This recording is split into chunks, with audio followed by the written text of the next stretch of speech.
Condro Wan Kartiko Haneksen.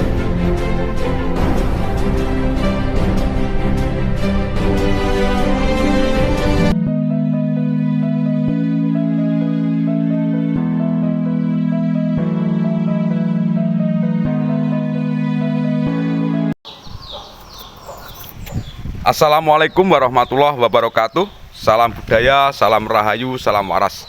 Sedulurku sekalian, selamat bertemu kembali dengan saya Kang Jenggo di channel YouTube Tenggarnesia. Kali ini kita akan melanjutkan kisah tentang Ki Ageng Pandan-aran yang telah membuka pondok atau membuat masjid, musola atau langgar ya di Gunung Jabal Akad, dan banyak orang-orang sekitar juga muridnya para ajar masuk menjadi Islam dan mengikuti perjalanan Ki Ageng Pandan-aran di Jabal Akad atau menjadi murid dari Ki Ageng Pandan-aran. Hal itu menyebabkan beberapa ajar marah kepada Sunan Pandan-aran karena muridnya menjadi murid dari Ki Ageng Pandan-aran. Nah, bagaimana kisahnya dan bagaimana perjalanannya tentang Ki Ageng Pandan-aran bersama para ajar ini? Monggo disimak. Dan sebelumnya sedulurku sekalian, berikanlah dukungan kepada channel YouTube Tenggarnesia dengan menekan tombol subscribe bagi yang belum subscribe, dan silahkan tekan like juga komentar.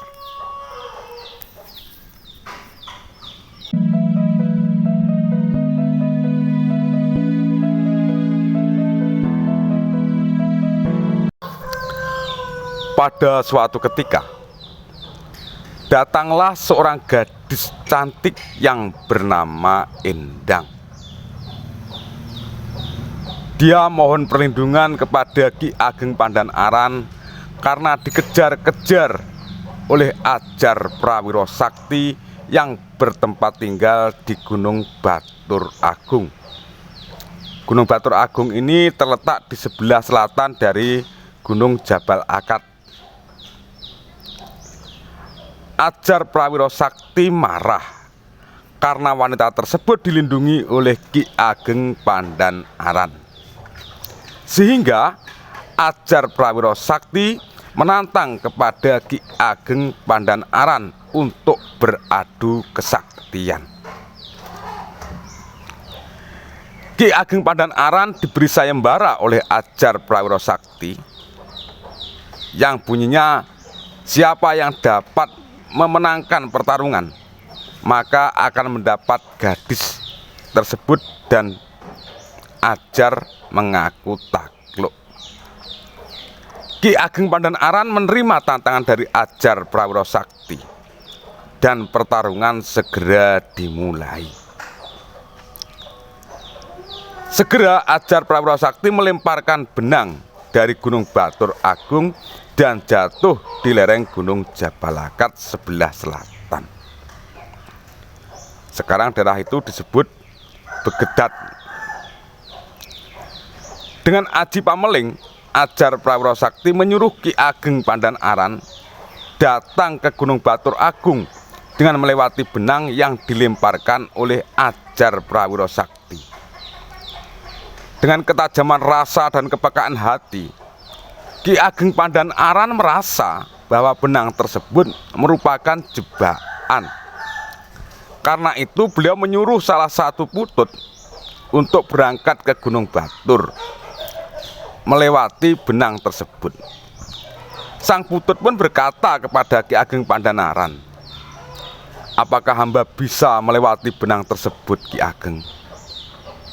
Kemudian Ki Ageng Pandan-aran tersenyum. Insya Allah kamu bisa. Dengan kepercayaan penuh, putut telah siap melewati benang tersebut. Sebelum melewati benang terlebih dahulu, putut diberi mantra agar selalu dibaca selama berjalan melewati benang. Kemudian putut berangkat dan berjalan melewati benang sambil membaca mantra yang diberikan oleh Ki Ageng Pandan-aran.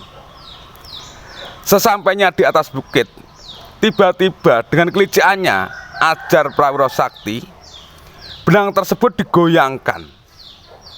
Karena benang bergoyang-goyang, dengan sangat kencang, menjadikan Putut itu panik, sehingga sampai lupa membaca mantra yang diberikan oleh Ki Ageng Pandanaran. Putut pun berhenti membaca mantra. Padahal Ki Ageng Pandanaran berpesan agar mantra itu dibaca terus tanpa berhenti selama melewati benang. Nah, akhirnya Putut jatuh dari atas benang di sebuah bukit sehingga Putut meninggal dunia. Karena itu, bukit tempat jatuhnya Putut tersebut dinamakan Bukit Putut atau Bukit Tut Mati, Bukit Putut Mati ya. Sampai sekarang orang-orang sekitar sana masih menyebutnya dengan Bukit Tut Mati.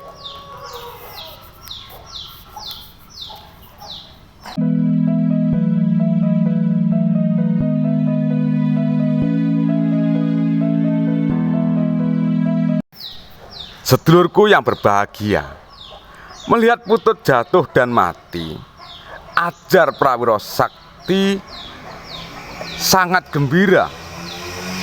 Karena Ajar Prawiro Sakti ini mengira yang jatuh adalah Ki Ageng Pandanaran.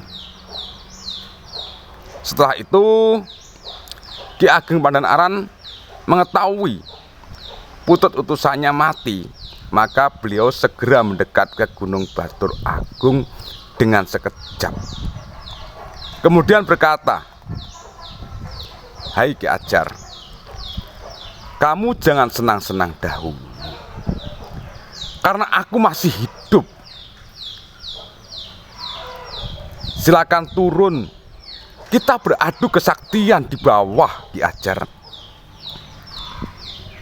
Mendengar kata-kata tersebut, Ajar Prawiro Sakti kaget.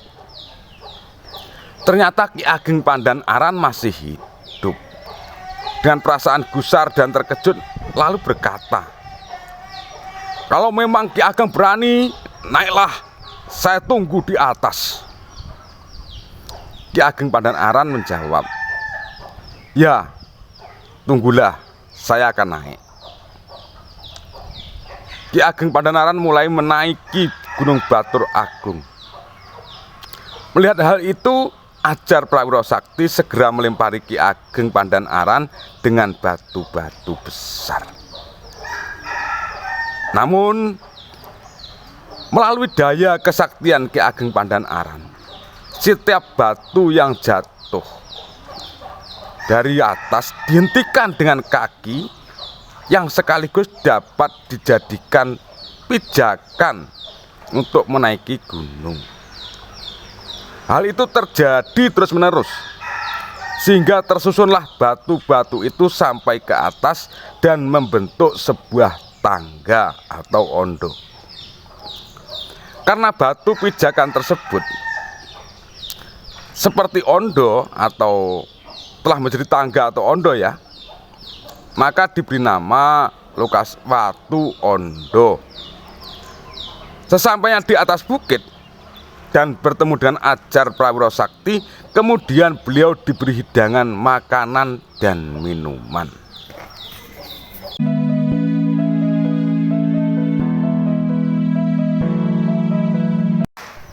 Sedangkan hidangan yang disuguhkan sebenarnya dibuat dari pecahan besi yang berkarat. Minumannya pun telah diberi racun. Tetapi Ki Ageng Pandanaran dengan santai tetap menikmati semua hidangan yang disuguhkan. Melihat Ki Ageng Pandanaran makan dan minum dari semua hidangan tersebut, Ajar Prawiro Sakti mengira bahwa sebentar lagi Ki Ageng Pandanaran pasti akan segera mati karena keracunan.